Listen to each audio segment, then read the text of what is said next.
Fünf Jungs und eine Mission. Nässe, Kälte, Hitze, Wüste und Berge. Anstrengende Nächte, Stress und Freundschaft. Mit dem Fahrrad 1200 Kilometer durch Tunesien. Ein Abenteuer, was sie nie vergessen werden. Mission Blindflug. Nach langem Warten ist es wieder soweit. Wir haben eine neue Fahrradtour geplant. Obwohl, das stimmt eigentlich gar nicht.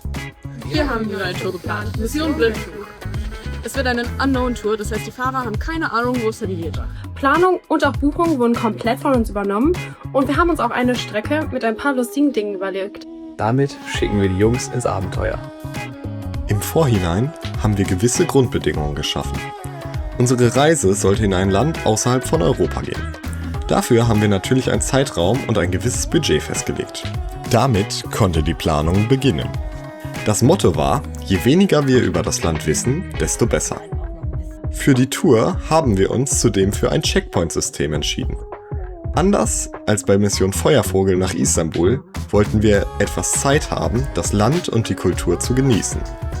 Darum sollte die Tour in mehrere Etappen mit jeweils einem Pausentag aufgeteilt werden. Damit waren die Rahmenbedingungen geschaffen und es ging für uns ans Packen. So, mein Fahrrad und die Kartons sind auch verstaut. So, für mich geht es jetzt zu Danny, um die Fahrräder zu packen. Um nicht komplett im Dunkeln zu stehen, gab es für uns eine Packliste. Bis auf diese und einen Temperaturbereich wussten wir als Fahrer allerdings gar nichts.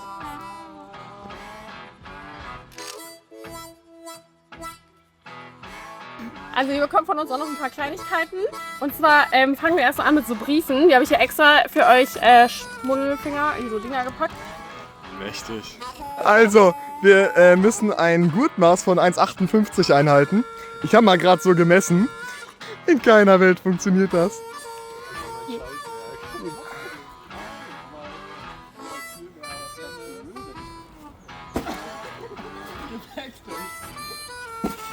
Wo geht's hin? Leon, was ist dein Guess? Tunesien. Marokko. Ägypten. Ja, Nordafrika hätte ich jetzt auch gesagt. Ich sag Tunesien auch. Seid ihr bereit? Und der Abschlussschluck wird wieder getrunken. Auf die Tour!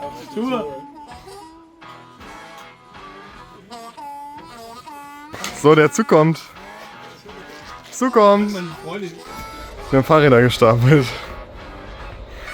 Ja, also, weil ich muss bei meinem Garmin, anders als Christopher, meiner Eltern, muss ich Karten kaufen. Und ich wusste halt nicht, wo es hingeht. Jeder Abschnitt kostet so 60 €. Heißt, ich habe keine Karte. Christoph navigiert links. Sind das nicht Ticket bereit? Ist bereit.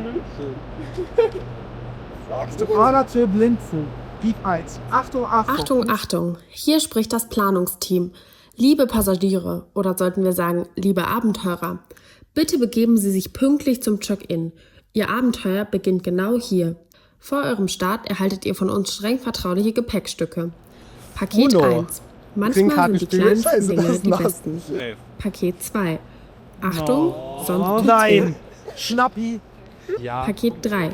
Schutz vor der Sonne. Ich höre nur Mi. Ja, das musst du sehr wissen, ne? Paket 4. Eine Einmalkamera. Da ist es nie passiert. Oh, Funsaver. Paket 5. Für wilde Gespräche mit Händen und Füßen. Meine ersten Wörter auf Arabisch. Paket 6. Kleiner Freund. Wir hoffen, ihr freut euch über die Sachen. Bitte gebt gut auf sie acht. Wenn ihr am Ende dieses Buches angekommen seid, erfahrt ihr nun, wohin es für euch geht. Wir sind gespannt auf eure Reaktion. Falls möglich, haltet sie bitte fest. Uns ist bereit, los geht's. Bitte öffnet Brief 2. Wo geht's hin? Wo geht's hin? Essen in Ägypten, vergiss das nicht. Fahrradtour Blindflug Brief 2. Es geht für euch nach Tunesien. Für uns ging es also nach Nordafrika. In ein Land, in dem noch keiner von uns war. Gibt's leider keine Aufzüge, die funktionieren. Weswegen wir die Sachen tragen müssen. Mit Wagen. So, ich darf jetzt hier diese Scheiße abkleben. weil wegen diesem schönen Aufdruck dieser Karton nicht transportfähig ist. So, wir mussten jetzt extra Rassis Tasche aufmachen, damit wir an das Gaffer kommen. Lon glaubt nicht, dass meins ankommt. Das kommt an. Ich vertraue Christoph bei seinen Packkünsten. Das sind 10.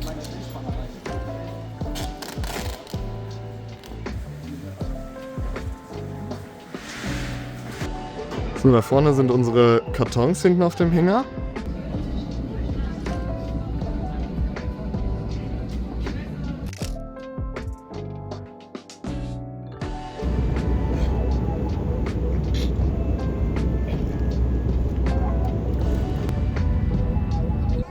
Der Junge ist so wie ich.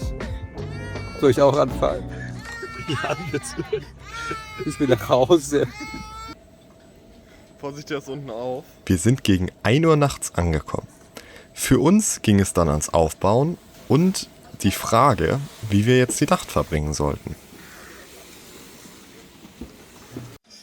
Also wir waren hier gerade beim Fahrräder aufbauen und da kamen direkt 2 Locals. Wir sind noch keinen Kilometer gefahren, haben uns angesprochen, gefragt, was wir hier machen. Ich musste ein Mathespiel machen, 3 Semester Mathestudium haben sich gelohnt, ich habe es nicht geschafft. Ja, und die haben uns direkt angeboten, dass wir bei denen pennen können, wenn wir in die Rittstadt vorbeikommen. Die Leute hier sind wirklich krass. Wir sind noch keinen Kilometer gefahren und wir wurden angesprochen und eine Stunde mit denen gequatscht und haben Schlafbad bekommen.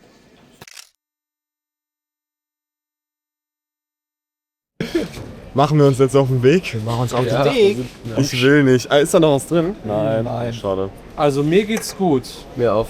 Ich hab Nein. Ich bin so müde, aber ich habe auch ein bisschen Bock. Ich habe Ja, richtig Na gut, was willst du sonst machen, wa? lieber an das Planungsteam, dass wir jetzt erstmal chillig in die Tour starten. Vielleicht bleibt's ja so, aber wir haben richtig Zeit, auch coolen Shit zu machen. Wir könnten heute einfach durchfahren bis zum Checkpoint, wo wir übermorgen sein müssen. Ja, und dann einfach 3 Tage chillen. Oh, es geht los, meine lieben Freunde. Danny, freust du dich? Ich hab richtig Bock. So Leute, los geht's oder wie? Wir haben uns also dafür entschieden, die Nacht durchzufahren. Die ersten Meter, Dennis. Uiuiui. Ey, geile Scheiße. Wir sind in Tunesien. Wir fahren einfach Fahrrad in Afrika. Krass. Ganz kurz, hätte ich nie gedacht, als wir so das erste Mal nach Marseille gefahren sind, dass wir mal mit dem Fahrrad in Afrika fahren. Oh, wir müssen hier schon über so ein Seil klettern. Rassi wäre gerade voll fast dagegen gefahren. Ich hab dich nicht gesehen. Geil. Das ist der Knast. Hi! Sorry, our navigation says we have to go this way. Bonjour. Hi. Ça va bien? Interdit. On English? Okay. Un petit peu français. Application. Ah oui, c'est le navigation. Bon. Äh, Bien sûr. 300 Meter into the Route und wir wurden direkt von Sicherheitsleuten aufgehalten, weil hier irgendwie der Weg zu ist. Beziehungsweise ein Knast ist direkt am Flughafen. Ah, oui, un Foto. Der wollte uns mitnehmen. Also lässt sich direkt am Anfang festhalten, extrem nette Leute und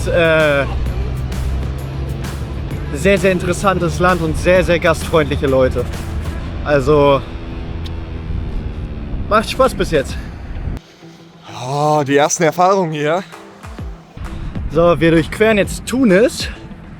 Das sind so ungefähr jetzt hier für uns 15 Kilometer. Die Stadt selber ist ja auch gar nicht so groß.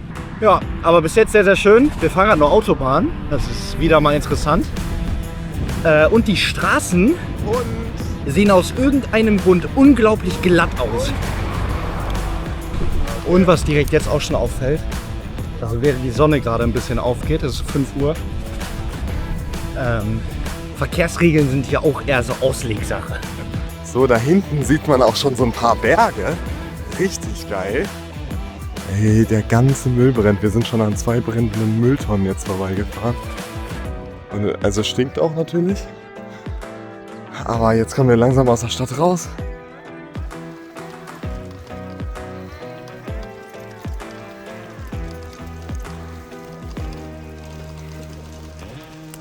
So Leute, seht ihr da vorne den Berg? Da wollen wir jetzt draufklettern. Ey, dann nehmen wir ein bisschen Snacks mit und oben Sonnenaufgangsfrühstück. Ja. Der Marathon muss gelaufen werden. Komm, Trailrun jetzt hier hoch.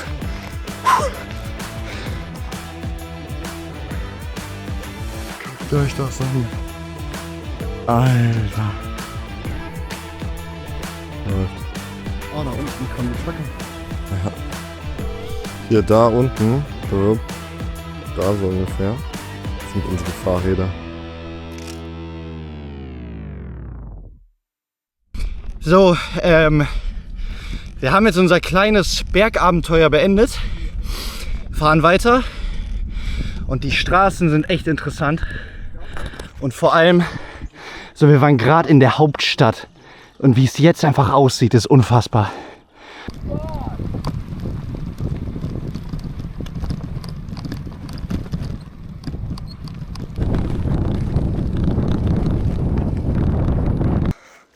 Na, Herr Becker, Na, war die Abfahrt gut? es macht so Spaß.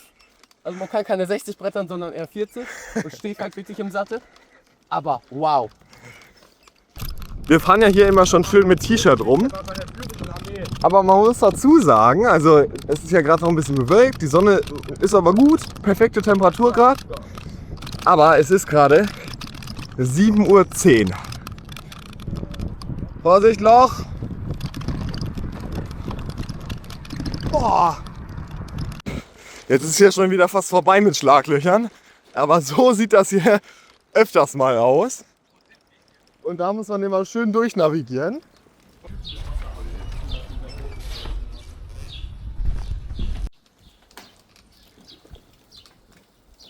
Danny, du siehst aus wie ein Profi, ey.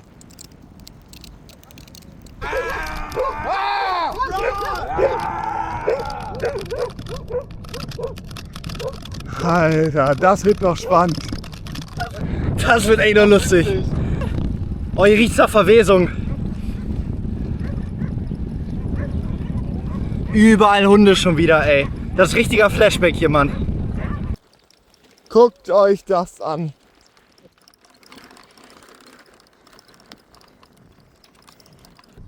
Und dann sind wir im Lehen gesteckt. Wird halt hier nicht regnen. Random auf dem Weg, so ein fettes Skelett. Schaf oder so? Ja, aus.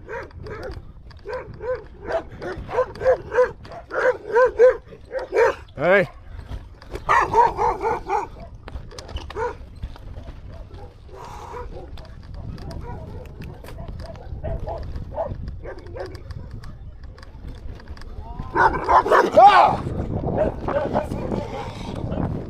Eingelegt. Hast du dein Gesicht schon fertig verteilt? Ja, wieso? Da wird nichts mehr gemacht. So, also wir wollen eigentlich Geld abholen, aber der nimmt die scheiß Karte nicht. Läuft. So, also wir müssen da rüber. Hier ist nur gerade Construction Site. Wir schauen mal, ob wir jetzt fragen oder eine andere Brücke finden. Ich finde es aber eigentlich ganz lustig, wenn wir fragen, ob wir da rüber können. Bonjour! Bonjour, bonjour. So. Wir dürfen die Brücke jetzt queren. Messi!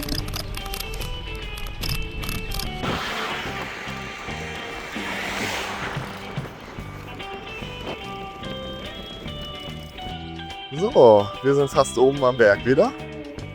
Da hinten kommt der Rassi. Ja, ist ein bisschen anstrengend, aber ist okay.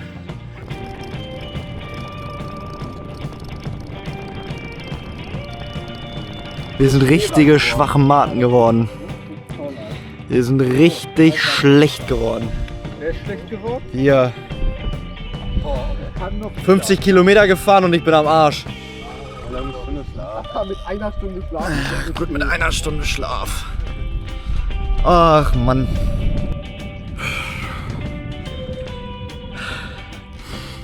Berg. Ey, es geht mal wieder hoch. Ist ja klar. Die Scheiße hier. Langweilig. Und wir haben Gegenwind. Und da ist das Windows XP Start Bildschirm Bild. So. So, da dürfen wir jetzt runterpesen. Hier geht sie jetzt rechts. Ey, Rassi ist hier einfach komplett am Durchdrehen. Ich muss gerade... Oh, ich falle. Scheiße, einarmig ist gerade nicht so gut irgendwie. Naja, ja, aber Rassi ist da hinten auf jeden Fall. Mir ist hier gerade meine Kamera bei der Abfahrt abgefallen. Da gehörte sie drauf. Den Umständen entsprechend geht sie aber ganz gut. Da ist ein kleiner Impact. Die Linse hat ein ganz bisschen was abbekommen, aber das dürfte alles gehen.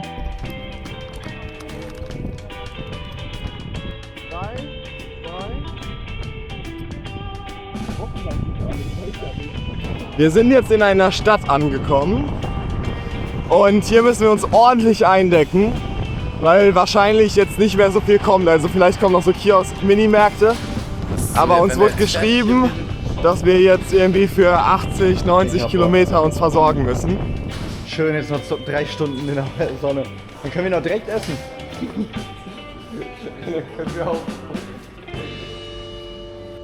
So, für Danny und mich geht es jetzt zum Baumarkt, um nochmal nach Gas zu gucken. So Danny, wir sind zurück. Da vorne sind wieder die Fahrräder. Zusammenfassung unserer Tour. Wir waren in 5 Baumärkten, glaube ich. Und die haben uns weitergeschickt. Alle super hilfreich, aber keiner konnte uns helfen. Danny, wo geht's denn jetzt hin? Jetzt zu so einem See, wo angeblich Flamingos sind. Wir hoffen natürlich, wir sehen welche. Wir sind jetzt einmal von der Route quasi abgebogen Richtung See. Und geradeaus kann man schon so ein bisschen See erahnen. Was machst du mit mir? Ich bin sehr gespannt.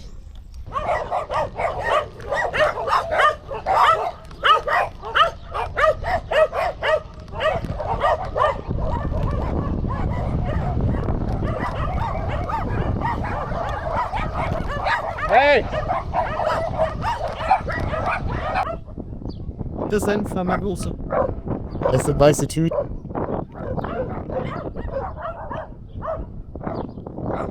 So, Side Mission zum See Nummer 2. Der Weg ist auf jeden Fall rennradtauglich, würde ich sagen. So, wir sind jetzt hier am Ende vom Weg angekommen. Also zu Fuß geht's vielleicht noch. Da ist der See. Aber ich glaube, wir sehen keine Flamingos. Es ist ein ernüchterndes Ende.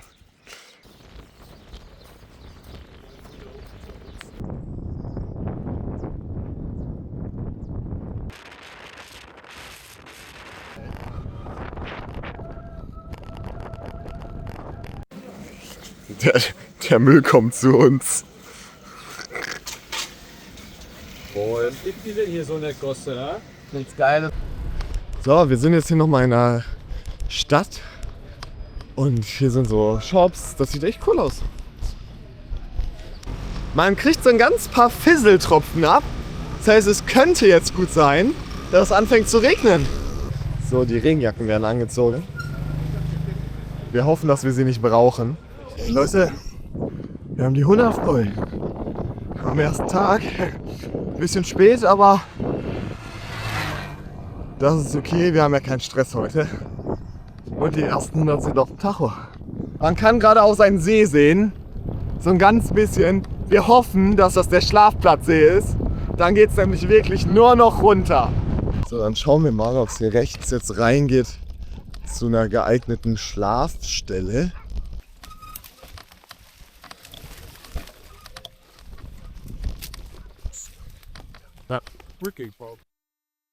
So, nachdem ich hier die beiden Zelte schon alleine aufgebaut habe, habe ich schon mal ein bisschen Feuerholz hier gemacht. Und jetzt suchen wir nochmal gut was Dickeres, was wir vielleicht spalten können. Und vielleicht nochmal was richtig Trockenes, so Reisigmäßiges. Ich weiß nicht, ob das so gut funktioniert. Feliz Navidad! Be respectfully. Feliz Navidad! Prospero año de felicidad!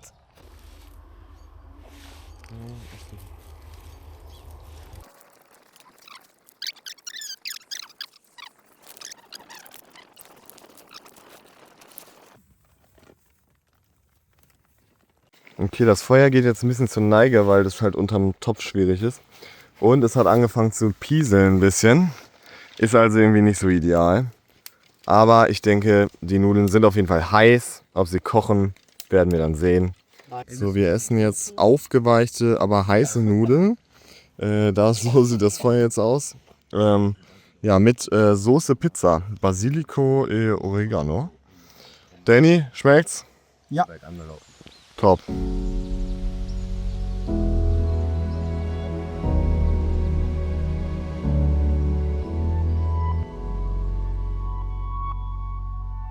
Es regnet. Ja, wo würde ich Und dann freuen, wenn wir in Island überhaupt nicht wenig. Es schüttet, literarisch.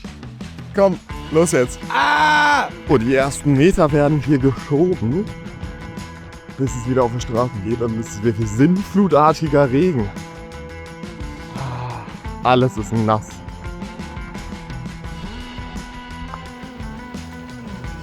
Und wir sind komplett klitschnass. Danny lächelt.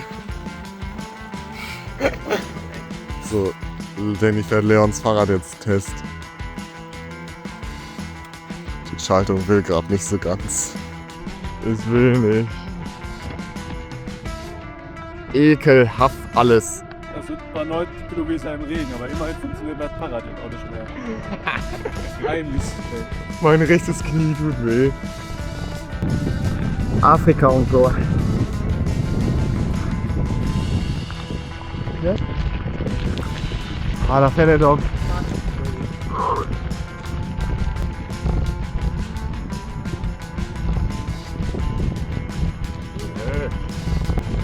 So, meine lieben Freunde, der Regen ist jetzt noch mal aggressiver geworden hier. Afrika! Afrika! Durch den Monsun bis ans Ende der Welt. It's raining men! Amen! Let I always be your friend. Sticking up to the end. Jetzt wird erst noch ein bisschen was reinschnabuliert.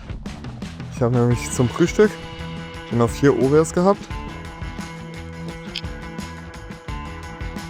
Guckt euch den Berg vor uns an, der sieht so mächtig aus.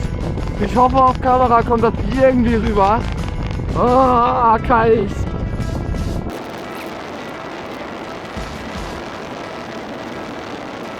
Mein Kondom! Leon, Kondom!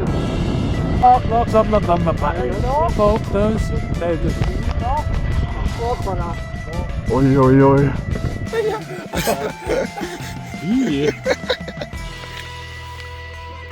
Ein Menschheitsrat, Dominik. Clean. Braucht man nicht. Ist das in...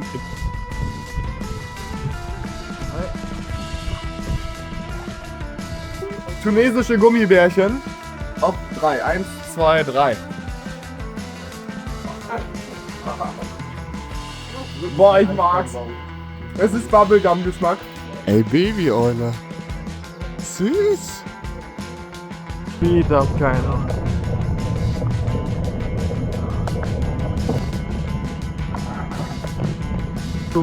Ey, hier links ging es uns, da wo der Fernseher läuft, da kann man sitzen.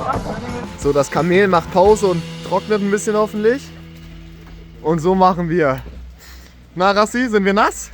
Ja. And that is super. Suppe. Hm? Oh, wow. Der hat richtig gutes Wetter. Das ist Tatooine, oder? Ja. Oh, beautiful. Beautiful. It's only raining here. Nach dem Scheiß von Istanbul haben sie gesagt, fahr nach Afrika. Da wird auf jeden Fall warm. Digga, es ist arschkalt. Es ist unglaublich kalt.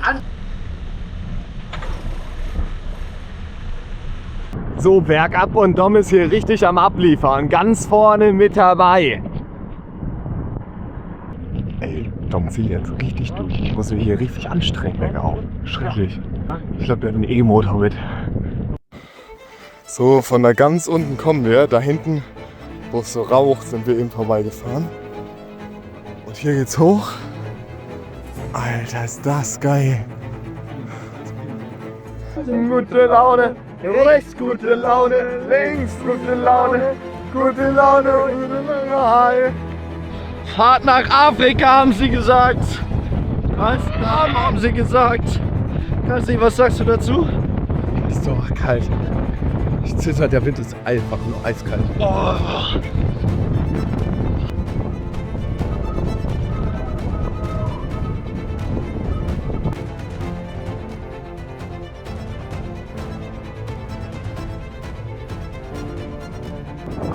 Yay.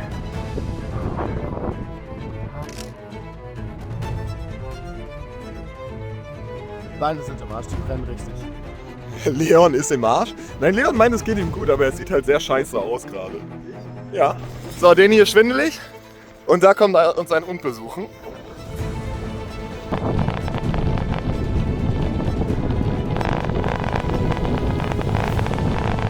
So, wir sind jetzt in Tebuchsuk, also unserem ersten Checkpoint. Und direkt als wir hier in dem ersten Kreisverkehr waren, wurden wir angesprochen von einem Einheimischen, der so meinte, so, ja, sucht ihr Hotel? Und dem fahren wir jetzt hinterher. Wir folgen ihm jetzt zum... Hi. Merci beaucoup. Hier merkte man erneut die Gastfreundschaft der Tunesier. Merci. Er hat uns einfach so den Weg zu unserem Hotel gezeigt und es war durchaus schwierig, ihm etwas Geld zu geben. No? Ja, wir sind am Hotel.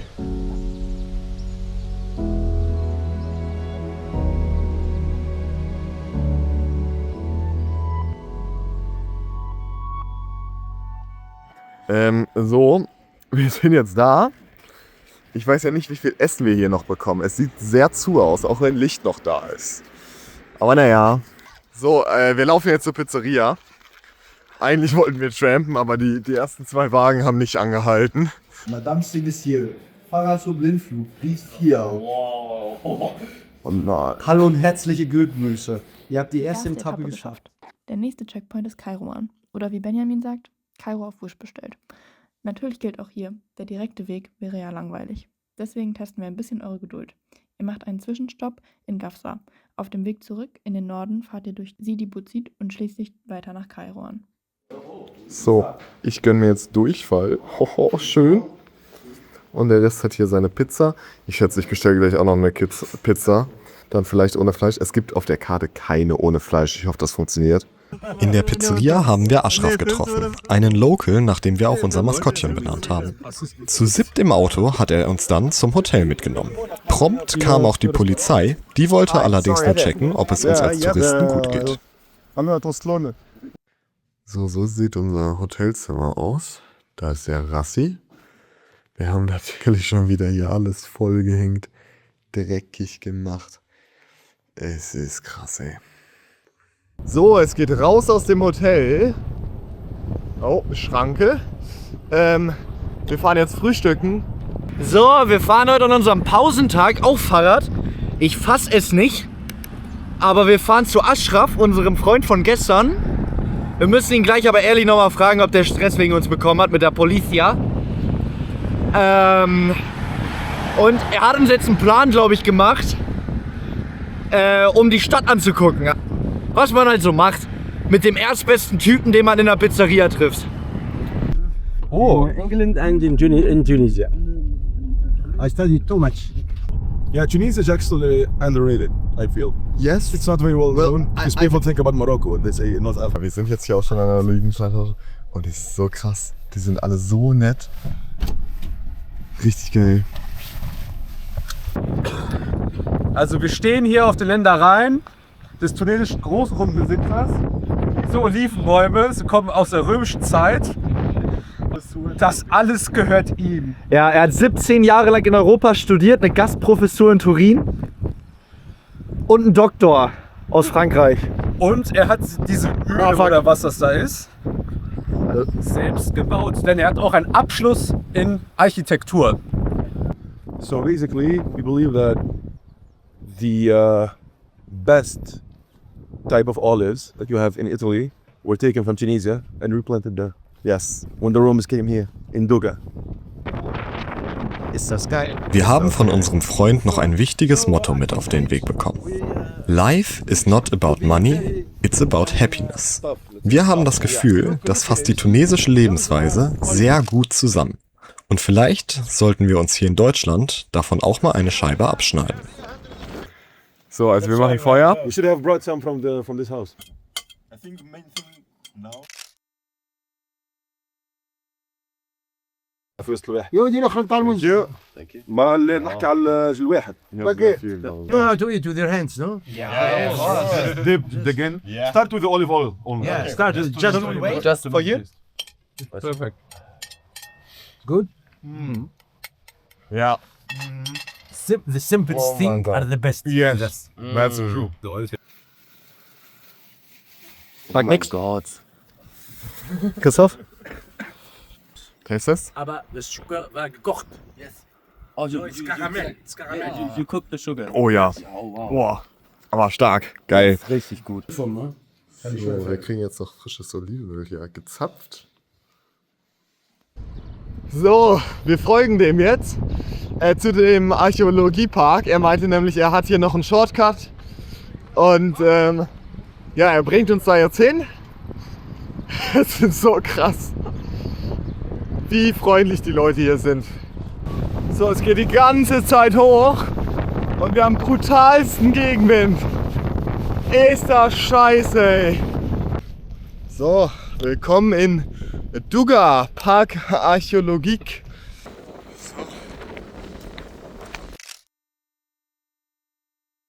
Ashrafs Vater meinte, dass wir unbedingt noch nach Tozeur fahren müssen. Und dass wir schon ein Auto finden, was uns inklusive der Fahrräder wieder mit zurücknimmt. Also haben wir die Route etwas angepasst. So, also der Typ meinte, dass wir hier gleich tragen müssen, weil es halt gesperrt. Und wenn man jetzt nach vorne schaut, man sieht es auch schon so ein bisschen. Ja, aber da vorne ist gleich die Route tatsächlich. Das, was er Hier, meinte, guck mal. wir können da runter. Wir sind im Forum Romanum. Warum meinte der andere, wir dürfen das nicht? Das ist scheinbar offensichtlich erlaubt. Also wir schieben halt gerade quer durch diesen Archäologiepark. On the road again. Wir sind auf der Route. Und es ist zumindest wieder asphaltiert. So, meine lieben Leute, wir wollen ja heute in einem Lost Place sein. Und hier rechts, das sieht sehr, sehr gut aus. Wir müssen nur mal schauen, wie wir da rüberkommen. So, da geht's jetzt rein.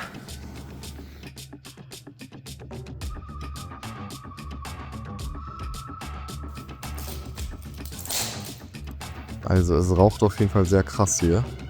Jetzt brennt es halt auch nicht mehr so gut, das heißt es rauchen noch mehr. Aber hier unten geht's noch.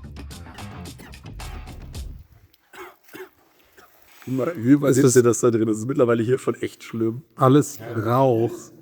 Bei mir. Nicht. So, wir haben Essen. Schmeckt? So, Nachtisch. Ist gut? Wir haben Said reingemacht. Schmeckt wirklich gut. Mit dem Couscous. Tomatensauce. Okay, das schmeckt wirklich gut. Das schmeckt besser als das mit der Tomatensauce. Lieber.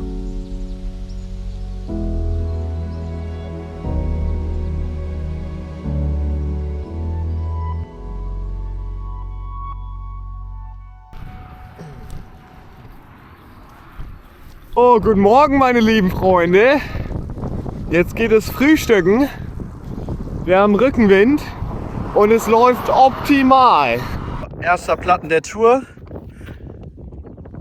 Bei mir wieder beim Bergabfahren, genau wie letztes Mal. Dannys Rad ist jetzt ausgebaut. In dem Schlauch war so ein Sealant wie bei Tubeless drin. Eigentlich ja gut, deswegen ist er wahrscheinlich auch nicht schon öfters. Aber jetzt ist hier überall dieses grüne Sealant-Zeug. Richtig eklig.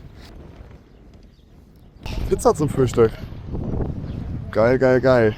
Ey, es regnet hardcore. Man sieht es ein bisschen an der Scheibe, aber draußen ist noch viel, viel mehr. Und es wird auch nicht weniger. Es fisselt ein bisschen und es ist arschkalt. Aber es geht weiter. Geile Scheiße, ey. Ja, lecker. So, jetzt kommt jetzt ein richtig fetter Anstieg.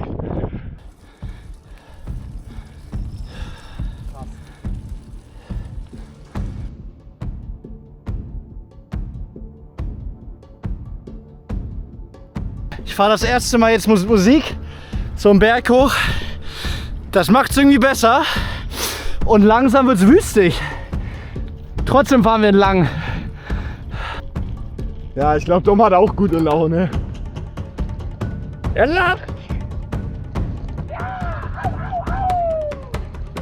Den schiebt, Leon fährt. Und Rassi hat einfach Spaß. Das ist krass.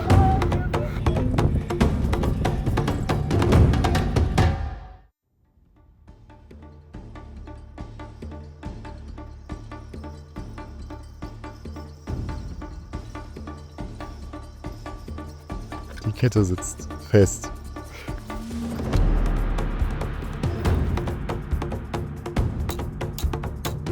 Stopp.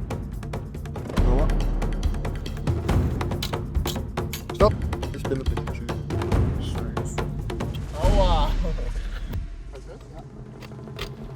Sitze. So, wo rohe Kräfte sinnvoll walten. Speichenknacker, Speichenknacker, hoi, hoi. Speichenknacker, Speichenknacker, hoi, hoi, hoi. Alter, sieht das geil aus.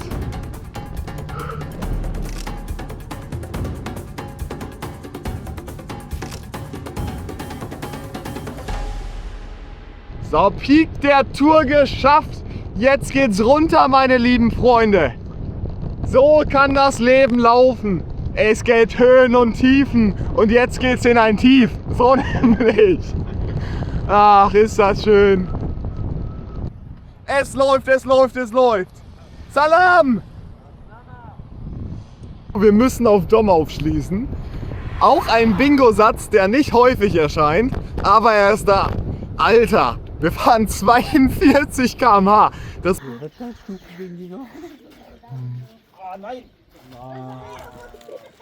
Danny hat verloren.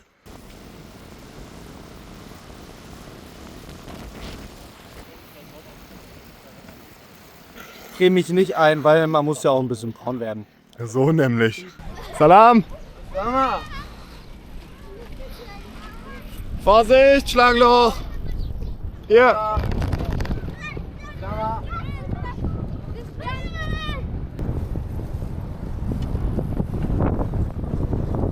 Richtig geil hier im Sonnenuntergang, vor uns die Stadt. Jetzt letzte Pause. Und dann nochmal 30 Kilometer ballern. Links, hier sind komplett Müllhalden und es riecht extrem nach verbranntem Müll. Aber es ist ein sehr geiler Sonnenuntergang. Die Straße ist, um ehrlich zu sein, richtig scheiße. Nur Schlaflöcher hier. Aber naja, wir haben trotzdem echt eine gute Geschwindigkeit. Aber es geht auch bergab. Aber letzter Stint, Rassi. Salam. Oh, Brasil. Pardon? Anglais. Oh, Italiani. Un petit peu de français. Ah, parfait. Yeah, German beer.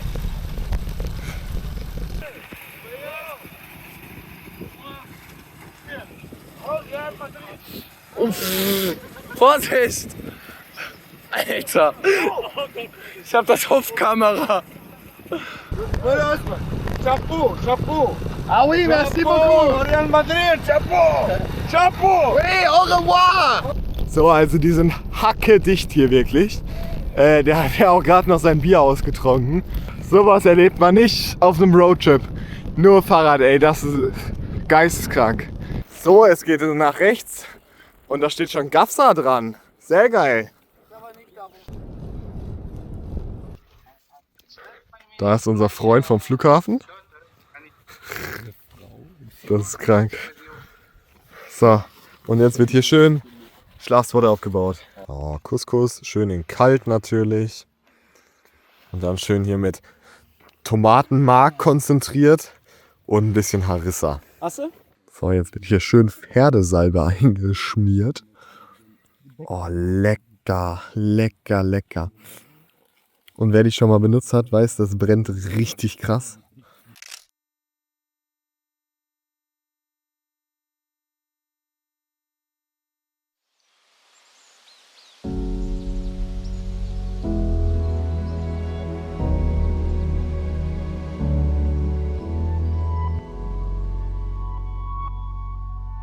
wir sitzen auf dem Bock. Es geht jetzt in die nächste Stadt. Schön frühstücken. To the right and to the left.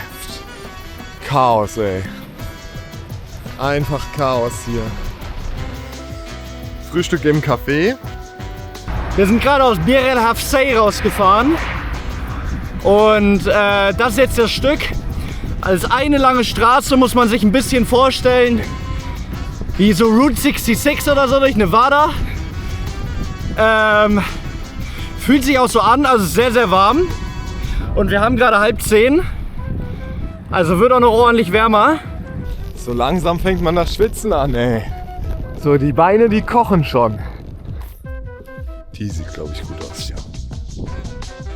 Ja. So, wir haben jetzt hier Kaktusfeige. Eine Kaktusfeige. Schmeckt wie erwartet, wie in Deutschland.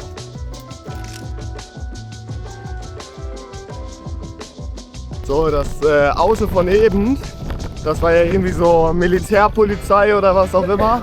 Die sahen auf jeden Fall echt gestriegelt aus. So auch mit Sternen auf der Schulter und so. Die folgen uns jetzt. Mal schauen, wie lange. Aber vielleicht haben wir jetzt Polizeieskorte. Die sind jetzt da. Die denken wahrscheinlich, was sind wir für Amateure? Wir halten schon wieder an. Aber sie sind wieder hinter uns. Naja. Hier würde ich sagen, sieht man, was das Problem bei Dennis ist. Ja, schmieren wir noch ein bisschen mehr Öl drauf und dann mal schauen. Scheiße.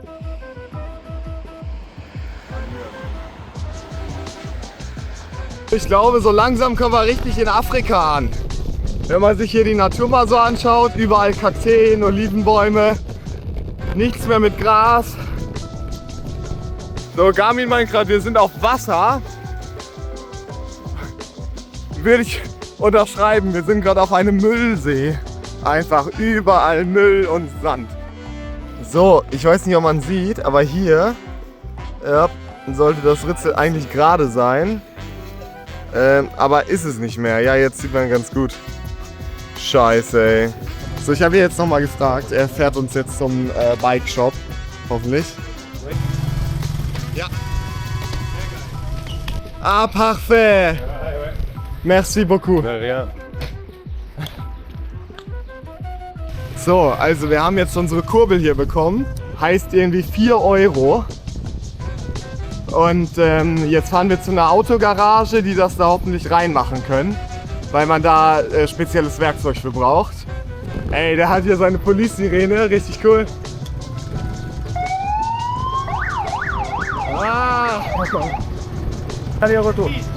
Oh, Garage. Ah, oui, parfait. Die Garage, wo wir eben waren, war geschlossen. Und wir haben jetzt einen Kumpel abgeholt, dem die Garage gehört. Und jetzt macht er extra irgendwie die Garage auf für uns. Richtig geil, da fährt er jetzt mit seinem Mova lang.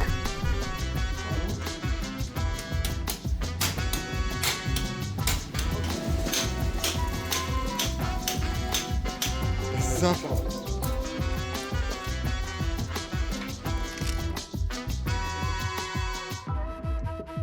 Wir sind jetzt wirklich mitten in der Wüste, keine Felder mehr weit und breit. So, wir haben wieder Gegenwind und Steigung. Das ist keine gute Kombi, ist anstrengend.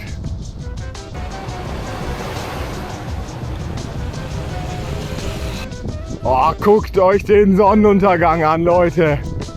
Ist das schön. Ist das schön.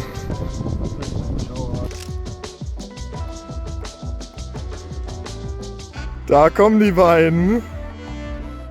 Na, wer ist das wohl? Also normalerweise würde ich ja, wenn ich so jemanden sehe, auf Dom und Leon tippen. Na, wer bist du? Na? Wir versuchen einfach so in Kairo einen Stein auf Autos werfen oder so. Wir sind auf der letzten Etappe. Wir hatten gerade eine sehr geile Pause so an so einer Sanddüne. Jetzt kam gerade das Schild: Vorsicht, Kamele queren. Oh, Polizei wieder. Autoseur, darf ich noch? Autoseur? Hôtel? Camping? Camping. Ouais. Quel est le nom? Pardon? Le nom de camping. Name of the camping. The name of the How can you camping? Kill Company. Can you give me your paper? Yeah, sure. All of your passport. Don't scare me. No, not scared. Just interested. No, it's not any problem. Yeah, Not no, any problem. all good. It's okay, it's fine. It's okay. It's a good place. Yes. Die machen das ja für uns. There? Yes.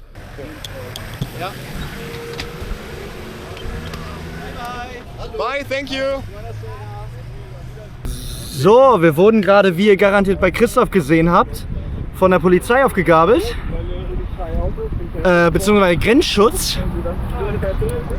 Ja, und wir fahren jetzt denen hinterher. Die haben unsere Pässe eingescannt und so. Die werden safe gucken, wo wir heute Abend einchecken, beziehungsweise die fahren uns jetzt wohin. Was ein bisschen komisch war, das waren 2 Zivile, die auf einmal kamen. So, Dom beschwert sich ja die ganze Zeit, wie weit es noch ist. Das Schöne ist, das ist jetzt nicht mehr in unserer Gewalt, sondern in Polizeigewalt. It's closer. It's accomplice. Can we just sleep in the desert right next, or is it too dangerous? If you want to go to Dusseldorf, Yes. it's just like Yeah, then we can just sleep on the side of the road. we have a place to sleep. Yes. Can you bring us there, or can we just drive? Salam. Merci beaucoup. Au revoir. Wie schön. Oh nein, das ist der Knast. Das ist die Polizeistation. Hi. Aber wir haben Wi-Fi. Hi. Le hotel or? It's like a hotel. Okay. If you want, you can see. Yes, perfect. Oh Mann. Sie sind so hilfsfreundlich. Der erste Araber, der größer ist als ich. Was? Aus gutem Grund, der wird fix abgeordnet deswegen. Das war so ein guter Laden. Ich habe 1,50 für 2 Getränke, ein Sandwich und eine Packung Gebäck bezahlt. Ganz zufrieden.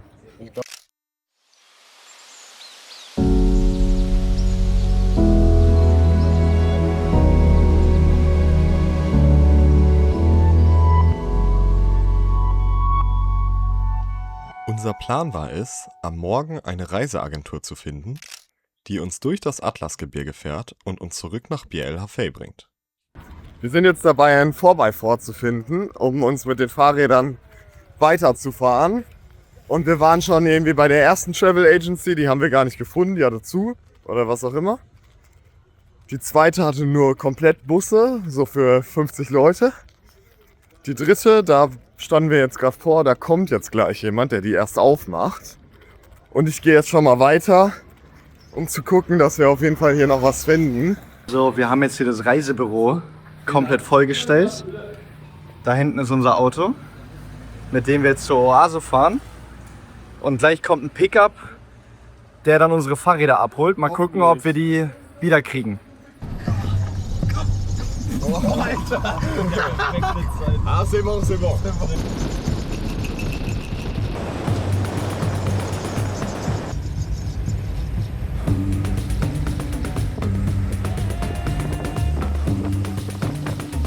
Da kommen die Kamele angelaufen. Ich glaube, man kann halbwegs nah ran. Was?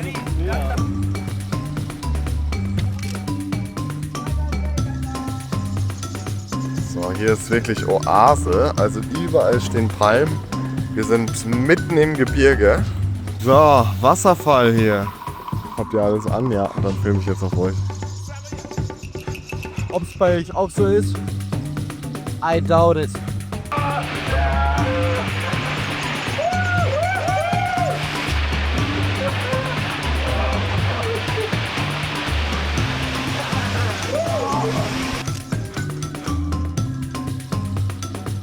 So, Fahrräder sind alle angekommen und fahren erstaunlicherweise noch. Zwar nur irgendwie ein bisschen was verbogen, aber kein Problem. So, wir sind wieder auf dem Rad. Jetzt genau an der Stelle, wo der Weg sich quasi gesplittet hat. Wir haben sie etwas gestört.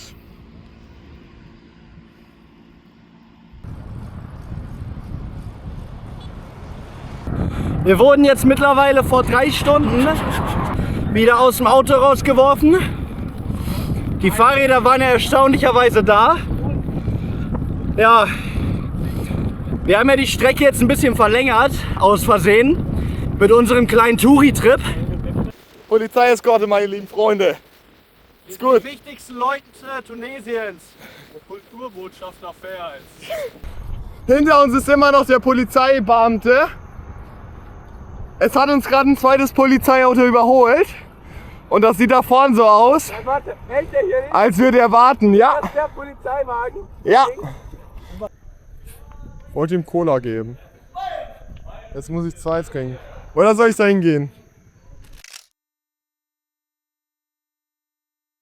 Wir hatten einen Escape-Plan. Der Polizist war gerade scheißen. Wir hätten einfach weg. Ich meine, was will der eine machen? Der andere muss laufen. Also, fürs Protokoll, für Zukunft, Danny. In 30 Kilometern lege ich mich auf die Straße und sage, ich schlaf hier. Und ich fahre nicht in irgendein Hotel. Hi. Allez, bonsoir. Bonsoir. Quelle est la langue?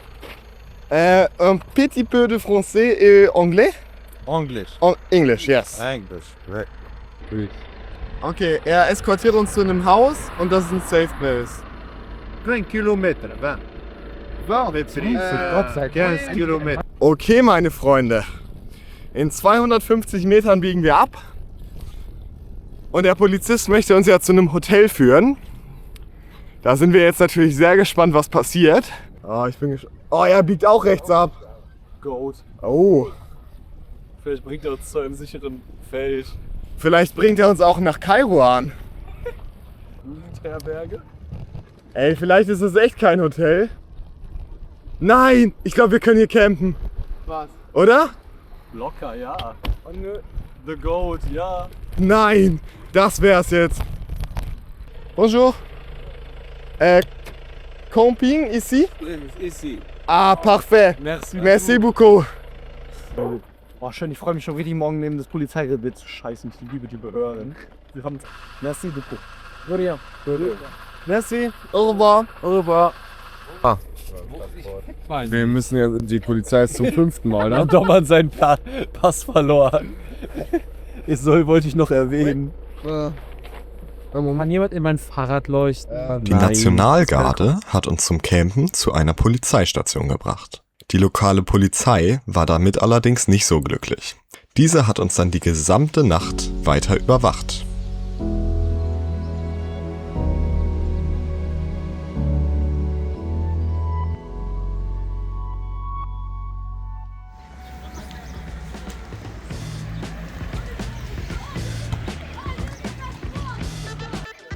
Danny hat den Ball aufs Dach geschossen. Ja!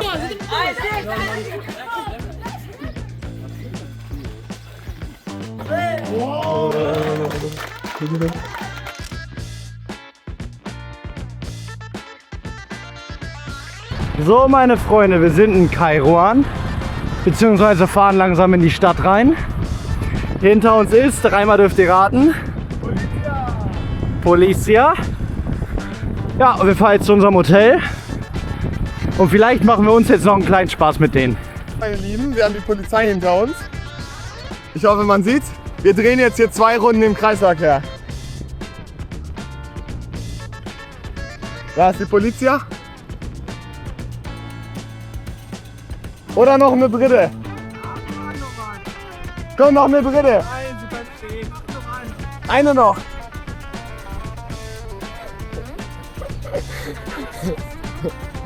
Okay. Wir sind jetzt fast da und wir versuchen jetzt die Polizei abzuhängen. Nächste links.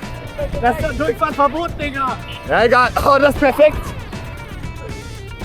Okay, jetzt kann die Polizei uns an sich schon nicht mehr folgen. Die haben uns gestern verarscht, also verarschen wir die heute. Wegen denen durfte ich nicht ausschlafen. Ja. Wo ist Rassi? Nur bei der Polizei, glaube ich. Ah, Rassi hat die Cops. Also, wir sind ja da reingefahren und denken wir, einfach verboten. Und dann habe ich gesehen, wie sie krass hinterherfahren und bin ich einfach angehalten und hier hingegangen. Okay, die Polizei. Le vélo ici ou?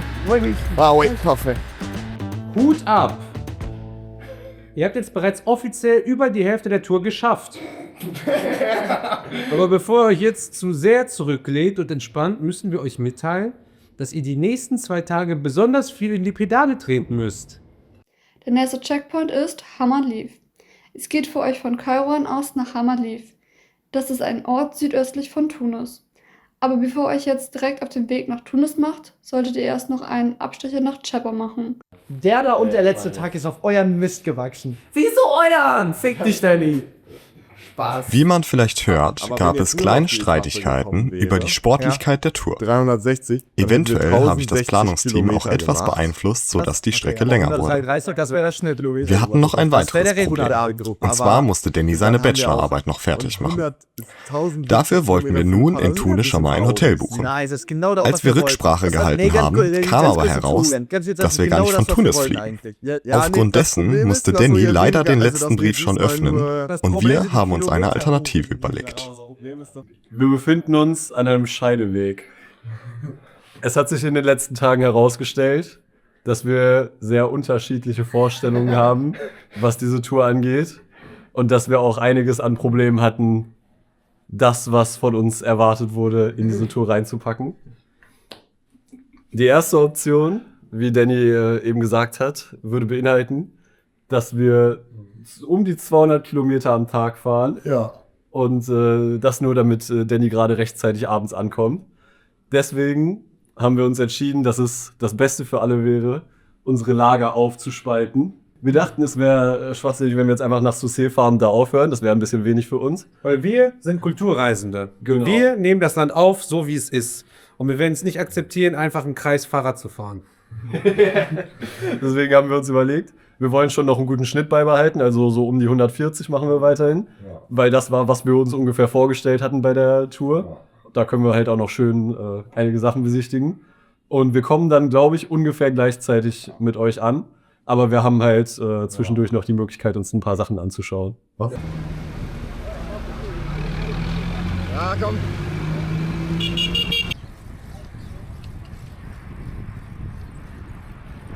So. Ja, guckt euch das an. Aber ist wirklich besser erhalten als Rom. Das ist halt Kamel. Ja. Jetzt trennen wir uns. Es war eine schöne Zeit mit euch. Wir werden uns nie wiedersehen. Ich hoffe, wir sehen uns irgendwann. Nein, leider nicht. Arrivederci oder so. Wir sehen uns in 2 Tagen. Ciao Bella. Tschüssi. So, viel Spaß euch. Ich glaube, wir werden mehr Spaß haben, ihr Opfer. Ich glaube auch nicht. Auch nicht. So, die ersten Kilometer alleine. Jetzt beginnt mal richtig Sport hier. Woo! Weißt du, wenn die anderen solche Leleks sind und die scheiß Tour nicht schaffen wollen, das ist okay für uns. Boah, jetzt hier aus der Stadt raus und erstmal richtig hart Gegenwind knallen, ey. Perfekter Start. Perfekter Start. Ah. So, wir machen mal einen Snap an die anderen. So, meine Lieben, ich wünsche euch gleich ganz viel Spaß mit eurem scheiß Gegenwind. Wir fahren gerade auch Richtung Osten. Oh nein, Straße zu Ende. Ah. Ich liebe Komoot. Jo. Nee, ist klar. Ist klar. Oh ey, das sind hier die Strecken, über die wir geschickt werden. Offiziell alles asphaltiert. Oh. Schrecklich. Oh. Wir verlassen gerade El Jem. Dort, wo die anderen uns auch verlassen haben. Für die geht es jetzt ja schon Richtung Sousse und danach noch weiter. Und wir machen ja unseren Abstecher nach Sfax. Sfax ist die zweitgrößte Stadt Tunesiens, also dürfte interessant werden. Und da wollen wir heute Abend schlafen. Im Übrigen, guter Querverweis, weil Rassi und Christoph fahren ja in die genau andere Richtung. Wenn die jetzt auch wegen Gegenwind sich beschweren oder nicht sagen, dass sie krassen Rückenwind haben, dann lügen die. Wir fahren hier gegen eine Wand. Bis es wehtut, Dom. Push, push, push. Tiefer. Los, push. No bets. I ain't got no cigarette. 2 hours of mission proof. Mittlerweile bin ich fest davon überzeugt, dass Garmin gelogen hat. Wir haben bald 600 Höhenmeter. Das sollten wir eigentlich bis Fuß haben. Und es geht die ganze Zeit nur hoch und runter. Sport und Spaß. Also wir machen jetzt hier auch Pause. Sind hier schön am Trinken. Und wir haben schon ungefähr so das, was die heute den ganzen Tag fahren, haben wir jetzt fertig. Wir machen jetzt ein kleines Päuschen und gleich geht's weiter.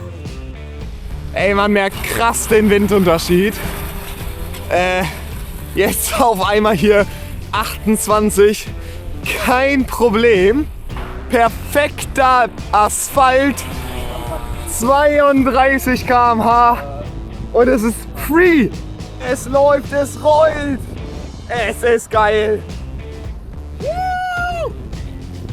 Jetzt machen wir das. Das Meer, Freunde. Es ist da.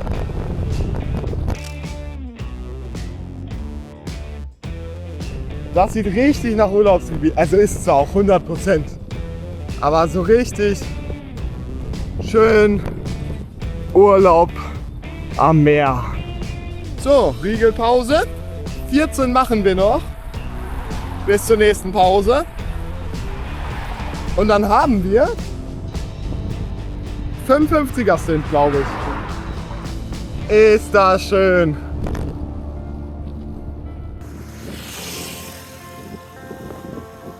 Wir sind jetzt am Stadteingang von Sfax und haben was gespottet. Das Sfaxland. So ein Kinderheidepark. Ist leider zu, aber Leon meint, er kriegt es an.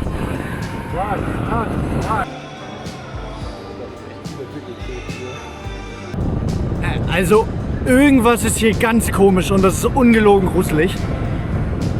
Wir sind gerade aus dieser Mall gekommen und da standen dann da auf einmal so ein Polizeibully und die Leute sind straight auf uns zugekommen und haben uns gefragt, wo unsere anderen 2 Homies sind. Direkt. Das ist ungelogen. Also die müssen uns irgendwo auf Videokamera oder so entdeckt haben. Und so, yo, das sind die Typen aus Deutschland, die zu 5 unterwegs sind. Die haben uns direkt gefragt, das war das Erste. Seid ihr zu 5? Seid ihr zu 5? Obwohl wir ganz klar nur zu dritt waren.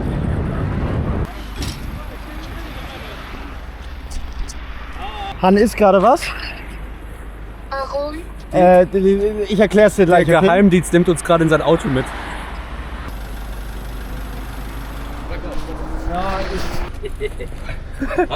It's good, ne? Yes, very good. Thank you. Die Kamera.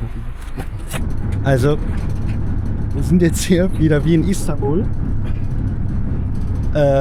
In so einem Wagen drin. Fahrt ihr schon mal in einem Polizeiauto? Ich möchte nochmal betonen, wir waren in der Mall. Leon hat Baklava gekauft, 100 Gramm. Wir sind rausgegangen, da stand ein sehr großes Auto mit einem großen Einsatzteam, die direkt zu uns gekommen sind. Haben gefragt, seid ihr zu dritt oder zu 5? Zu dritt nur? Naja, wir werden euch begleiten. Fahrt 100 Meter, Daddy fällt die Sonnenbrille runter. Wollt ihr mit uns fahren? Wir haben sehr viel Platz in unserem Riot-Auto. Er darf logisch mit uns reden und uns, weil er ist aber eine bestimmte Mission.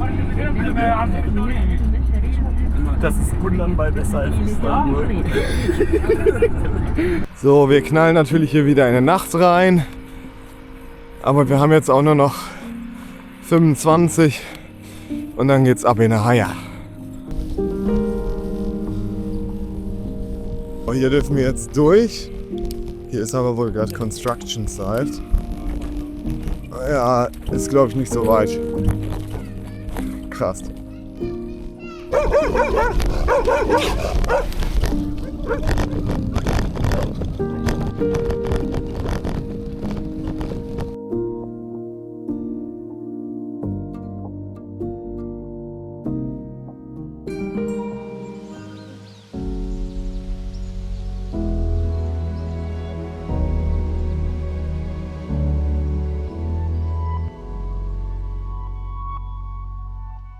Hier haben wir gepennt.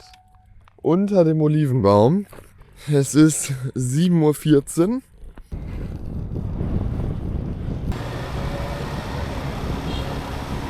So, das erste Mal, dass wir hier in Tunesien einen Fahrradweg haben. Wir sind ja jetzt auch so in der Tourismus-Hochburg hier in Sousse.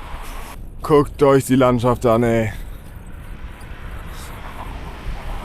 Das ist geil. So, jetzt werden wir hier auch noch mit Flamingos beschenkt. Da drüben sind noch viel, viel mehr. Sehr, sehr geil. So, man hört es vielleicht gleich zwischendurch. Wir haben Unterstützung. Und zwar hat die Touristenpolizei vor unserem Hotel gewartet. Um genauer zu sein, hat er sich vorgestellt als Chef der der Touristenpolizei. Ja, und die geben uns jetzt Geleit aus der Stadt raus. Ja, wir fahren hier richtig Riot. Wir fahren hier über Rot hinter dem Meer und alles. Ist das geil. Wartet. Da hinten. Ist das geil. Oh ey. Also Stadtverkehr in Tunesien ist, würde ich echt sagen, ähnlich wie in Italien. Aber sehr witzige Erfahrung. Aber auf jeden Fall sehr witzige Erfahrung. Erst recht, wenn man wegen der Polizei auch über Rot fahren darf. Madia! Madia! Madia! Ha? Ha! No, I have GPS!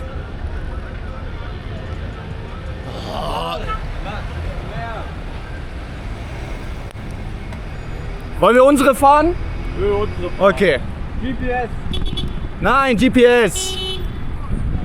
Junge. Digga, es geht geradeaus, Mann.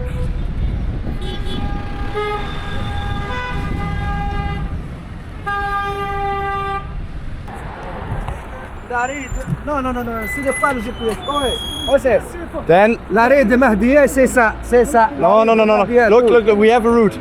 There, left, and then near the coast, go to Mahdia. Oui, c'est ça. L'arrêt de c'est fini, ça.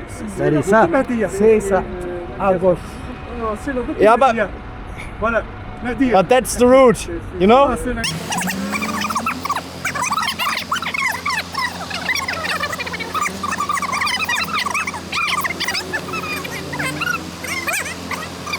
So, ihr wart jetzt mal live bei einer Kontrolle dabei. Ah, meine Güte, ey. Man kann es auch schwer machen. Ja, hey Jungs. Wir werden jetzt von der Touristenpolizei verfolgt. Ja, wir haben gerade schon so 10 Minuten mit denen diskutiert. Das ist alles auf DJI. Ja, sehr gut. Und by the way, wir haben Rückenwind. Also viel Spaß euch. Es geht natürlich nicht weiter auf Asphalt, sondern hier schön durch den Sand über die Brücke.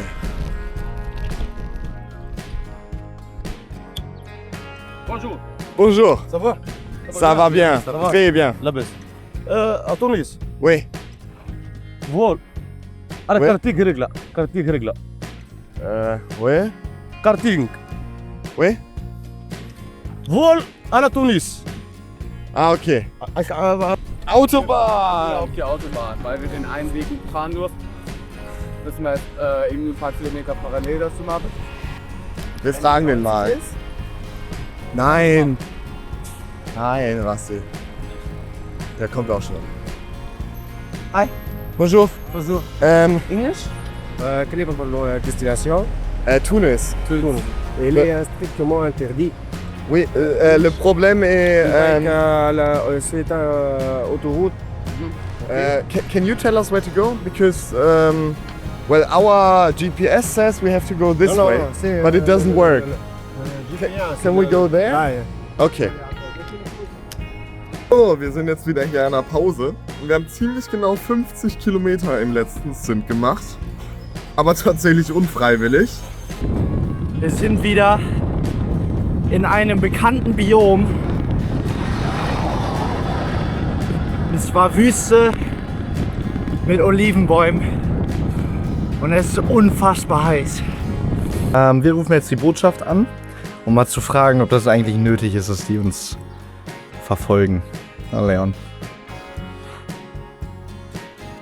Für sonstige konsularische Angelegenheiten wählen Sie bitte die 2. Guten Tag, Master Sussmann hier. Wir machen eine Bikepacking-Tour durch Tunesien gerade und wir hatten ein paar Probleme die letzten Tage. Also wir wurden sehr viel von der tunesischen Polizei begleitet. Okay, wissen Sie was? Sie sind hier in Tunesien, so habe ich verstanden. Ja, genau. Dann geben Sie mir mal Ihre Nummer Ja. und dann gehe ich zu der RK-Abteilung oder oder zum Kanzler mal schauen und dann werden Sie nochmal angerufen. Oh, Wenn Sie mir Ihren Namen nochmal sagen und Ihre Telefonnummer, dann rufen wir Sie zurück. Ja. Okay, es kann natürlich auch sein, was die Polizei auch hier macht, ist, dass die sich dann ein bisschen Sorgen machen und denken sich, bevor den Touristen was passiert, eskorten wir einfach mal. Aber die Kollegen rufen Sie gleich nochmal zurück. Ja, das ist sehr nett. Vielen Dank. Klar, bis dann. Bis dann, ciao. Auf Wiederhören. Alles gut, aber wenn die anrufen, muss ich nicht 30 Cent zahlen. Einen Moment, ich will das einmal kurz mit dem Kanzler abschicken. Also da kam gerade ein Anruf, angeblich entgangen. Aber also ich habe nichts verpasst. Bitte überprüfen Sie die Rufnummer. Angeblich gibt's die Rufnummer nicht. Also ganz kurz, der Anruf bei der Botschaft, er hat ja nichts zu tun mäßig, dass die Leute nicht nett sind. Oder die Polizisten. Ja, also wir hatten zwar ein paar Mal Probleme mit Polizisten, aber die meisten sind grundauf nett und sie wollen uns ja beschützen. Also das merkt man auch. Der Anruf bei der Botschaft war eher, woher die erstens wissen, wo wir sind, immer. Also mit dem Vorfall gestern in der Mall. Und zweitens, ob wir uns berechtigt hier Sorgen machen müssen. Halt, dass wir die Lage ein bisschen anders evaluieren. Germany, Alemania. You speak Arabic? No. No. Little bit. No. Ich speak français et anglais. Anglais et français. Thank you. Okay. Also, falls man es gerade nicht gehört hat, wir wurden wieder von der Nationalgarde angehalten. Die jetzt meinte, wir sollten, also ich glaube, die verfolgen uns nicht, die haben was Besseres zu tun. Aber sie meinten, wir sollen hier ein bisschen vorsichtig sein, weil hier ein bisschen Kidnapping abgeht. There is a little bit of kidnapping. There is a little bit of kidnapping, hat er gesagt. So, wir haben gerade wieder Sand-Action. Und ich vermute, die wird jetzt sehr, sehr lange so gehen. Kurz vorher hatte die Polizei den Jungs extra noch geraten, auf befestigten Straßen zu bleiben. Naja, dass Komoot nicht die besten Routen macht, wissen wir ja schon. Wir haben folgendes Problem, und zwar werden wir die ganze Zeit, also werde ich zum Teil zurückgerufen aus Deutschland mit einer Nummer, aber die wird nicht durchgestellt auf mein Handy, sondern ich kriege immer nur eine SMS. Also die Botschaft hat ja gesagt, sie melden sich. Wir haben jetzt der Notfall-Hotline der deutschen Botschaft in Tunesien geschrieben, weil die auch WhatsApp haben. Und mal gucken, ob die antworten, weil also das ist jetzt zum zweiten Mal passiert und beide Male als Ankündigung auf Rückruf. So, man kann es vielleicht auf dem Garmin sehen. Wir sind gleich wieder auf unserer Originalroute. Und dann wissen wir auch ungefähr, wie viel Umweg wir gemacht haben. Und wie viel noch übrig ist bis zum letzten Checkpoint.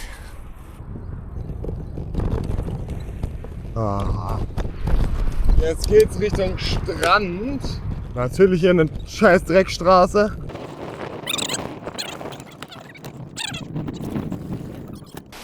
Mehr, meine lieben Freunde. Oh, geil. Oh Gott. Geil, ey. Das ist schön. Geil. Geil. So, ein bisschen schön hier. Ja. Oh, salzig. Ja, komm, ja.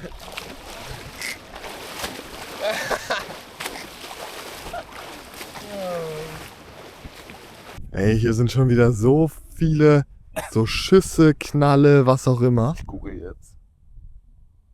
Ja, eben war das an so einem Feld, da dachten wir, vielleicht sind das so Maulwurfssprengfallen oder so, aber ich wüsste auch nicht, ob es hier Maulwürfe gibt. Alter! Was ist das? Hier ist die erste Ampel in ganz Tunesien, die wir gesehen haben.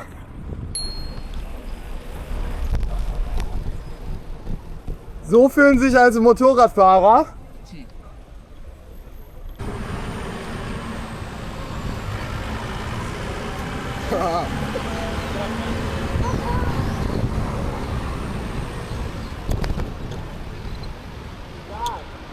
Ich sehe was du nicht siehst.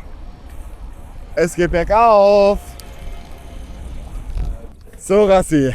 Ja. Sind wir bereit für den Berg? Wir hatten lange keine mehr. Ja, wahrscheinlich so 4. oder 5. höchster der Tour. Krasse Kombination aus Hitze, Sonne und Steigung. Also so warm war es noch nie gefühlt. And it ended with a bang. Kurz vor Ende vom Berg. Mega Aussicht hinten.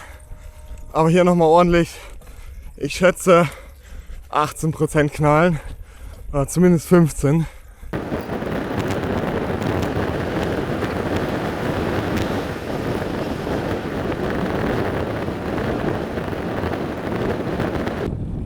Wir sind in Madia. Ich glaube, dieselbe Route sind Rassi und Christoph gestern gefahren. Ist ganz schön, vor allem jetzt sehr touristisch. Aber wir fahren jetzt schon überall an so Ressorts vorbei. Und es sieht auch schon sehr, sehr tourihaft aus. Und wenn man mal überlegt, woher wir jetzt einfach kommen. Also Tunis, dann im Norden, Timbuktu. Also wir waren gestern Morgen in Kairouan, heute Morgen in Sfax. Das ist in der Wüste. Also nicht nur ein bisschen Wüste, sondern Wüste. Und jetzt sind wir hier an so Touri-Hochburg. Ist das schon jedes Mal wieder beeindruckend zu sehen. Oh, fast Leute überfahren. Ist das jedes Mal wieder beeindruckend zu sehen, was man eigentlich alles mit diesem Fahrrad machen kann. Und irgendwie auch schön. So, wir sind am Meer. Und es sieht erstaunlich blau aus, oder? Luft. Nee, Sport müssen wir den lassen. Team Sport und Spaß. Denn wir sind Team Spaß.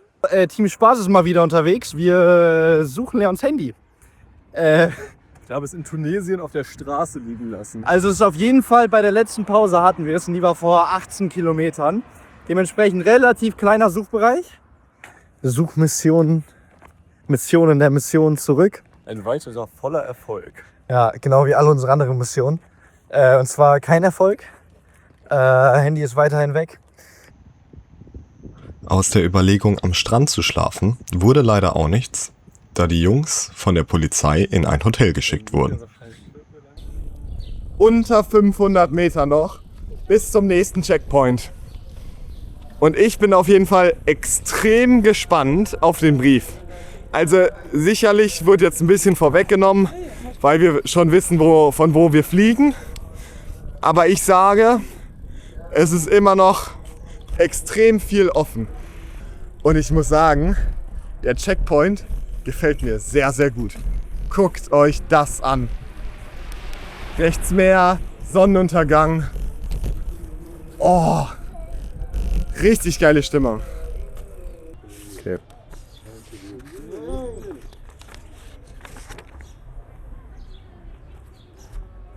Okay. Ich weiß noch gar nichts. Scheiße. Ich muss das gleich mal auf Komoot gucken, wie viel das ist. So, ihr habt es fast geschafft. Es steht euch eure letzte Etappe an. Ich kann nicht mehr lesen. Eure letzte Etappe führt euch nochmal zurück nach Monastir. Die Strecke ist tatsächlich ziemlich freigestellt. So, wir haben uns jetzt entschieden. Für uns gab es 3 Optionen. Also erstmal natürlich die Strecke wie vorgeschlagen. Das zweite wäre tatsächlich die kürzeste Strecke, die es irgendwie gibt. Die haben wir aber direkt rausgenommen, weil das quasi die ist, die wir gefahren sind und das ein bisschen langweilig wäre. Und jetzt haben wir quasi eine dritte Strecke gemacht. Die ist leider auch ein bisschen näher wieder dran. Aber wir können heute Nacht am Strand pennen. Und das heißt, wir fahren jetzt noch 50 Kilometer ungefähr bis zum Strand. Können dann da schlafen. Und dann geht es von da morgen zum Hotel. Wir sind wieder on the road. 50 werden heute noch gemacht. Und dann kommt Schlafplatzsuche. Oh, ich habe überhaupt keinen Bock. Aber dafür wird morgen arschentspannt. Ja.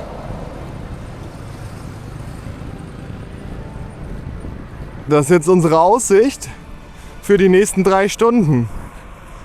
Die letzten Meter zum Schlafplatz. Ja, also wir sind jetzt am Strand. Hat alles so geklappt. Schon 30 Kilometer heute. Und ich bin echt Schritte. Also ich bin fertig. Aber war gut.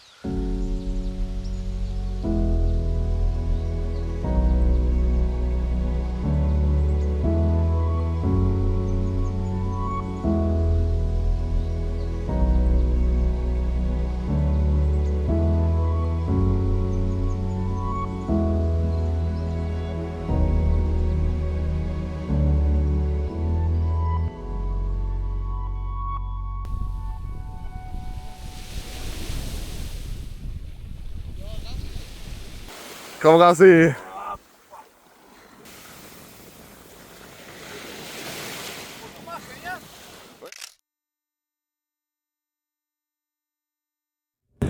Wir sind wieder auf dem Bock. Die letzten 2 Stints dieser Tour. Vielleicht hört ihr es ja. Für alle, die mal mit dem Fahrrad auf den Strand fahren wollen, lasst es.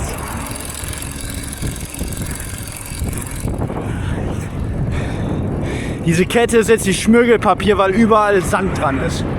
Leute haben gesagt, dass man dieses Ding nicht auf Touren braucht. Ich beweise jetzt nochmal, möchte ich betonen, nochmal das Gegenteil.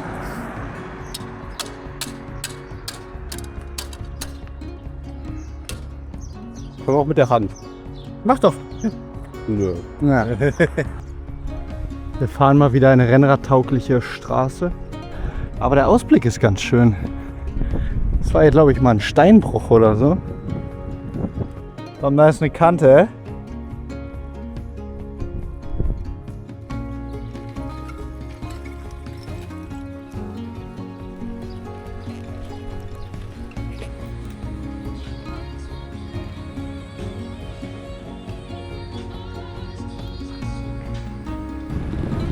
So, wir fahren die letzten Meter zum Hotel. 9 Kilometer sind es noch. Und dann sind wir da. Wir müssen dann zwar Leons Handy suchen, also uns einen Mietwagen mieten und wieder zurückfahren. Aber erstmal sind wir dann da. English, yes. Guck mal, mittlerweile sind wir so routiniert. Wir sagen denen einfach, welches Hotel wir haben. Und fertig. Da ist gerade ein Gullideckel überlaufen, der hat die ganze Stadt voll gemacht.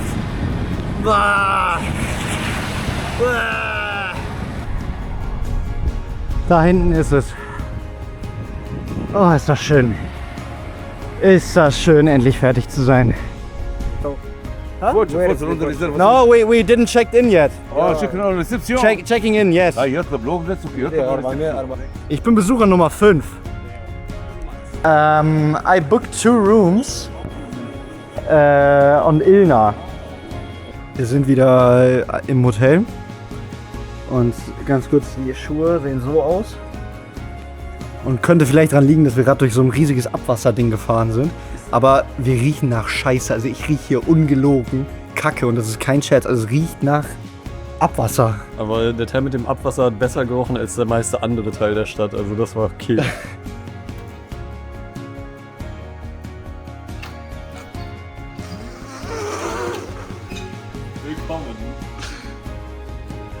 Nachdem die Polizei mit der Rezeption geredet hat, haben wir ein Upgrade auf die Präsidentensuite bekommen.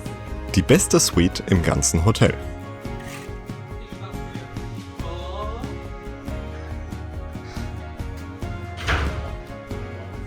Wir haben ein Wohnzimmer. Ein letzter Fahrtag für uns. Erstmal hier wieder die Scheiße zurückfahren über diesen Kackweg. Jetzt, ich mach auch einen Wheelie. Nein. Oder? So, Rassi. Und? Die letzten 3 Kilometer sind angebrochen. Ja. 420 Kilometer in 47 Stunden. Krasse Scheiße. Sie vermisst. Für die Jungs. Und man muss sagen, heute Morgen war arschentspannt. Also wir hätten früher sein können, aber es macht auch einfach keinen Sinn. Dann gehen wir da vorne so hin und sagen einmal bitte Schlüssel zur Presidential Suite. So nämlich. Bonjour. Tout droit? Ja, à droite, yeah. Ah, merci beaucoup.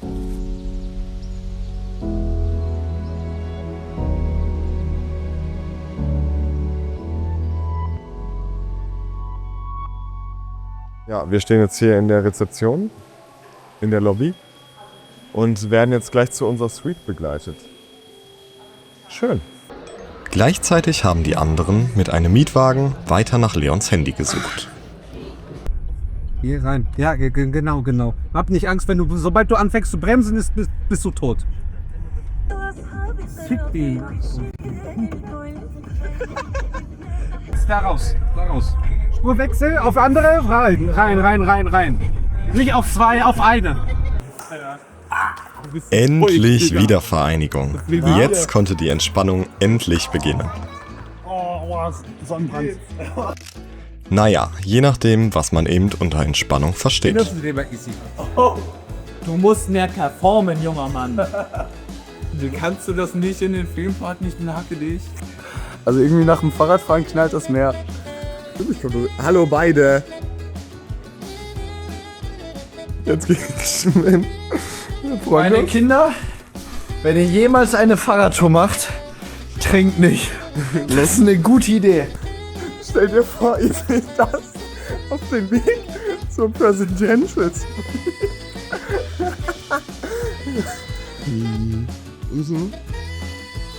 Also wir müssen langsam aufstehen. Ja, ich komme sofort. Warte kurz. Gib mir 5 Minuten, okay?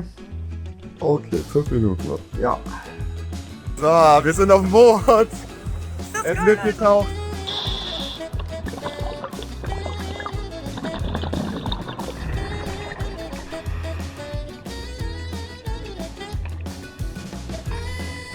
Wir treffen eine freundliche arabische Dame, die scheinbar mein Handy gefunden hat.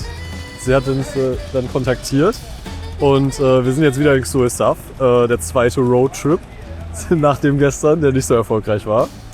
Oh, es ist spannend, ey. Riding by bike and so you found it or you found? No, just translate the message, you know. Okay. Thank you very much. This is for you. No, you have to take it. Please. Weißt du, es wird beim Auswärtigen Amt wird gewarnt vor so Diebstahl, tralala. Leon lässt sein Handy irgendwo im Sand liegen. Ich habe mein Handy in der Wüste auf der Straße liegen lassen und jemand hat sich die Mühe gemacht, es hier in diese Stadt zu bringen. Ja. Wie immer stand noch die Herausforderung Rückflug an. Um nicht 3-mal fahren zu müssen, haben wir allerdings 3 Fahrräder und 3 Personen in den Clio zwängen müssen. Bei 45 Minuten Fahrzeit allerdings keine schlechte Idee. Und nein, wir wollten nicht mit dem Fahrrad zum Flughafen fahren.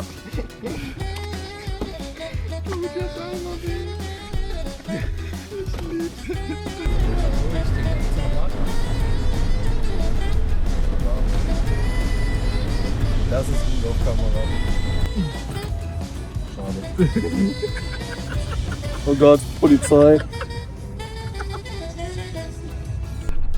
Danny, schneller, meine Beine machen nicht mehr. In Monastir haben wir dann noch Eric getroffen. Unseren Freund vom Flughafen, der extra 7 Stunden mit dem Zug angereist ist, um uns nochmal zu sehen. Er wollte uns unbedingt Monastir zeigen und hatte den ganzen Abend verplant. Außerdem konnten wir unser Gepäck noch bei einer Freundin von ihm lassen. Danny und Christoph haben allerdings noch den Mietwagen zurückgebracht. Wie umgeht man Stau? Richtig. Huben, huben. Vorsicht, Schlag nach Ohr. Oh Mensch, links, hinten. So, also wir sitzen hier gerade mit Eric, haben gerade eine Kleinigkeit gegessen. Ihn hatten wir ja bei der Ankunft schon getroffen. Und die anderen beiden bringen gerade noch das Auto weg. Geile Scheiße.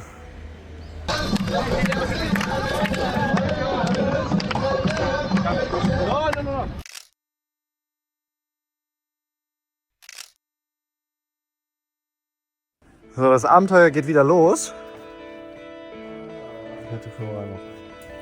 Die Fahrräder müssen da durch diesen Scanner, um in den Flughafen zu kommen. Mal gucken.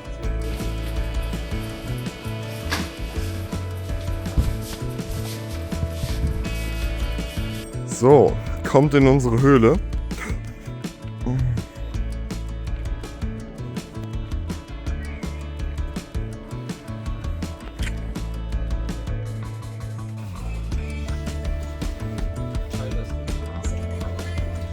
Wir haben das teuerste Kreppband ganz Tunesiens gekauft. Davon 8 Rollen, das sind aber 10 Meter Rollen. Ich habe jetzt die Gepäck verpackt. Da sind fast 2 Rollen drin. Und es hält nicht. Ich kann das so nicht abgeben, das kommt nicht an.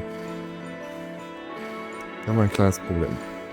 So, uns wird gerade das Leben gerettet von diesem schönen Giftshop. Es ist 0:42 Uhr. Ich habe diese Rolle gefunden.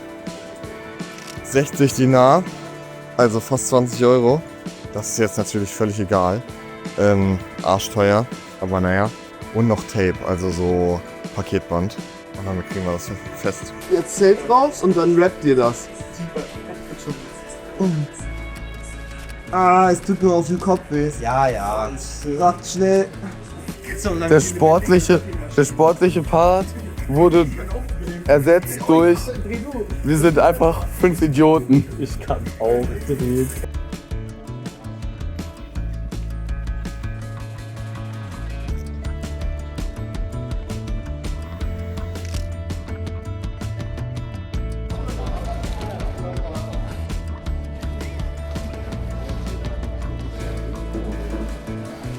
Aber das ist gut, dass das zusammen da drauf liegt, das gleicht sich aus.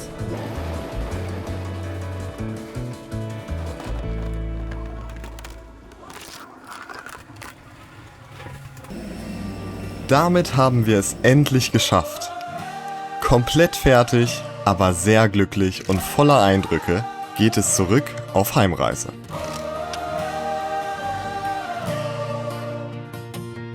Blaulicht im Nacken, die Freiheit so pur. 5 Speichenknacker auf der Annon-Tour. Sankt und leicht, Kilometer durch Tunesien, durch Wüste und Wind. Gegen Regen und Sturm, weil wir unaufhaltsam sind. Sand auf der Haut, der am Horizont hinterher. Das ist unsere Tour, wir wollen noch mehr.